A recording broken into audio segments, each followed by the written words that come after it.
আচ্ছা, আমি যখন এখন ভিডিও আপলোড দিই, আপনারা আমাকে অনেকে জিজ্ঞেস করেন যে, "আপু, আপনার আইডি হয়েছিল কি?" আমি ওইদিন ২ দিন আগে আমার পেজটা আবার পাইছি। কারণ আমার আইডিটা ছিল না। ঠিক আছে? আমি ৬ দিন মনে হয় যে ভিডিওই দিতে পারি নাই। ওই আইডি যে আমি কখনো ব্যাক পাবো, আমি সেই আশাও কখনো করিনি। আমি চিন্তা করছি না হয়তোবা আমার কপালে নেই। ঠিক আছে? কারণ একেকটা আইডি, একেকটা পেজ উঠাইতে অথবা হচ্ছে ভিউ আনতে সবকিছু একদম ঠিকঠাক করতে মানে আমি যেই অবস্থায় এখন আছি এই অবস্থায় আনতে না অনেকটা কষ্ট করতে হয়। এর পিছনে মানে কষ্টের কোনো শেষ নাই। ঠিক আছে? আপনাদের বলে কখনো বুঝাইতে পারবো না। যেমন আমার এক্সাম ছিল, আমি ওই টাইমেও না পড়লেও আমি পেজে টাইম দিছি অনেক বেশি। মানুষের ভিডিও দেখছি। তখন আমার ভিডিও তত বেশি ভিউ আসতো না। তো আমি মানুষের ভিডিও দেখছি, কমেন্ট করছি। মানে যা, যা করা লাগে একটা পেজের জন্য সবকিছু করছি। এক্সাম চলাকালীন সময়, ঠিক আছে? এক্সাম চলতেছে আমি টাইম মতো ভিডিও দিছি তাও। যেকোনো উপায় হোক না কেন টাইম মতো ভিডিও দিছি। তারপর হচ্ছে অসুস্থ ছিলাম। এখনো অসুস্থ। তবে আগের তুলনায় অনেকটাই সুস্থ। তো যাই হোক, এইসব নিয়েও হচ্ছে এই পেজটা আমি চালাইছি।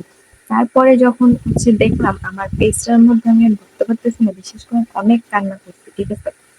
তারপরে একটা সময় চিন্তা করলাম হয়তো আমার কপালেই ছিল না বা আল্লাহ যা করে ভালোর জন্যই করে। হয়তো আমার কপালে ছিল না, নিয়ে গেছে হয়তো বা বেটার কিছু আমার জন্য আসতেও পারে, তাই না? আমি সেটা ভেবে হচ্ছে ওই আইডি পাওয়া মানে এই পেজটা পাওয়ার আশা আমি একদম ছেড়ে দিছি। ছেড়ে দিয়ে আমি আবার নতুন করে পেজ খুলছি। পেজ খুলে আমি হচ্ছে আবার ওইখানে কাজ করা শুরু করছি। তো হঠাৎ করে আমার হচ্ছে ৬ দিন পরে আমি যেদিন আপনাদেরকে আর কি বললাম পোস্ট করছিলাম, আপনারা অনেকেই পোস্টটা দেখছেন, আপনাদেরকে অনেক অনেক থ্যাংক ইউ পোস্টে এত রিয়াক্ট দেওয়ার জন্য। তো ওই পোস্ট আপনারা সবাই দেখছেন, দেখার পরে বলতেছে আপু পেজে কি হয়েছে। তো ওই দিন আমি আমার পেজটা খুঁজে পাইছি। পেজে কি হচ্ছে তা আমি একটু পরে বলতেছি। এখন বলি যে কিরকম ভাবে ফিরে পেলাম। আমার আসলে ওটা পাওয়ার মতো কোনো ইচ্ছাও ছিল না। আমি ধরে নিয়েছিলাম যে আল্লাহ যেহেতু নিচ্ছে হয়তো ভালো কিছুর জন্যই নিচ্ছে, ওটার আশা আমি ছেড়ে দিই। তো এটা আমি কখনো ফেরত পাবো আমি আসলে ভাবি নাই। তবে তার মধ্যে কিছু কথা কি যে বিপদে পড়লে আসলে মানুষ চেনা যায়। ঠিক আছে? এমন অনেকজনকে মেসেজ দিছি। 25,000, 20,000, 30,000 মানে চার্জ চাইতেছে। ঠিক আছে? জাস্ট কথায় আছে না যে আটকাইয়া মশলা এমন একটা কথা আছে না? তো এটা তারা জানে যে আমার একটা বড় পেজ, যার জন্য তারা আমাকে আটকাই এখন বলতেছে 20,000, 30,000, 25,000 টাকা লাগবে। করাইলাম না তোমাদের থেকে কাজ। এখন কি আমার পেজ চলতেছে না? কথায় আছে না যে যদি থাকে নসিবে আপনি আপনি আসিবেন। ঠিক আছে? তো এই কথাটা আজকে বিলে গেছে। তোমাদেরকে দরকার হয় না। আমার কপালে ছিল এমনি চলে আসছে। আমার এত কিছু করার দরকার হয় না। আমি তো আশা ছেড়েই দিতে। পরে আমি দেখি আমার জিমেলে একটা মেসেজ আসছে যে your Facebook ID is back. ঠিক আছে?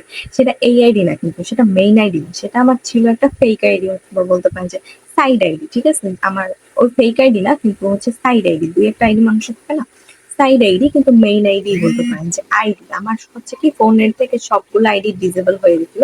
ফোনের মধ্যে যতগুলো আইডি ছিল সবগুলো ডিসেবল হয়ে গেছে। ঠিক আছে? মানে একটা আইডিও নাই যে আমি সেটা থেকে লগ ইন করে দেখবো। আমার অ্যাডমিন আইডি বলেন যাই বলেন আমি সবকিছু হয়ে গেছিল ডিসেবল, যার জন্য আমি আমার আইডিতে পেজে কোনোটাতেই ঢুকতে পারি না। তো অন্য একটা আইডি আমার ছিল, ওইখানে আমি দেখি যে ওই আইডিটা আমার ব্যাক আসছে। আমি চিন্তা করতেছি এটা আমার অত বেশি ইম্পর্টেন্ট আইডি না।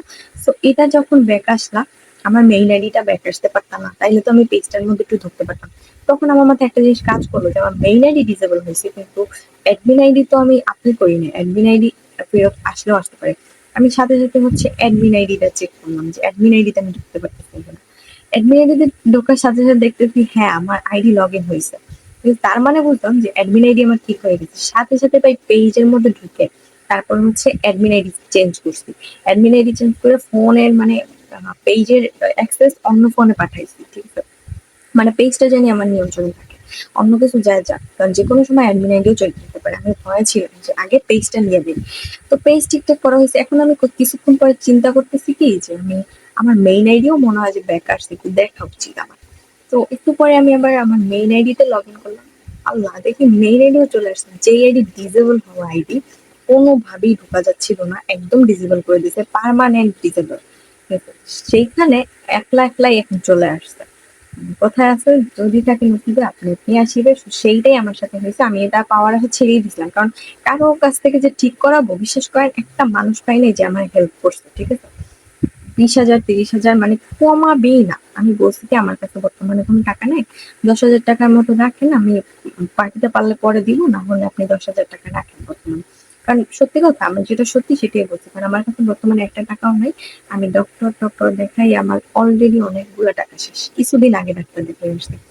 প্রায় ৩০-৪০ হাজার টাকা আমার এখানেই শেষ। তাহলে আমি টাকাটা কই পাবো? আর এইজন্য আমি আশা ছেড়ে দিছিলাম। কিন্তু আল্লাহর রহমতে আবার সবকিছু ঠিক হয়ে গেছে। ঠিক আছে? এখন আমি আমার পেজও চালাইতে পারতেছি। আর অন্য পেজটাও আমি চালাচ্ছি। ঠিক আছে? তো সবাই দোয়া করবেন যেন আরো সামনে আগাতে পারি। ঠিক আছে? যদি আল্লাহ পাশে থাকে আর কিছু দরকার হয় না। ভালো কাজ করছি, ভালো কাজ করে আমার পেজটাকে আমি দাঁড় করানোর চেষ্টা করতেছি। তো এটাই জাস্ট বলার, আর কিছু না। তো সবাই ভালো থাকেন, সুস্থ থাকেন। আমার জন্য বেশি দোয়া করেন, অ্যান্ড আমার পেজ এর জন্য বেশি দোয়া করেন যেন পেজটা আরো বড় করতে পারি আপনাদের দোয়ায়। সবসময় চেষ্টা করি আপনাদের ভালো কিছু শেখানোর জন্য। আমার কনটেন্টে আমি খারাপ কোনো কিছু আপনাদের দেওয়ার চেষ্টা করি না, যে যেটা দেখে আপনারা কিছু শিখতেই পারবেন। আমি সবসময় চেষ্টা করি আপনারা আমার থেকে কিছু শিখান। ঠিক আছে? শেখানোর চেষ্টা করি। সো সবাই সাপোর্ট করবেন। আল্লাহ হাফেজ সবাইকে। ভিডিওটা অনেক বেশি বড় হয়ে গেছে। আসসালামু আলাইকুম।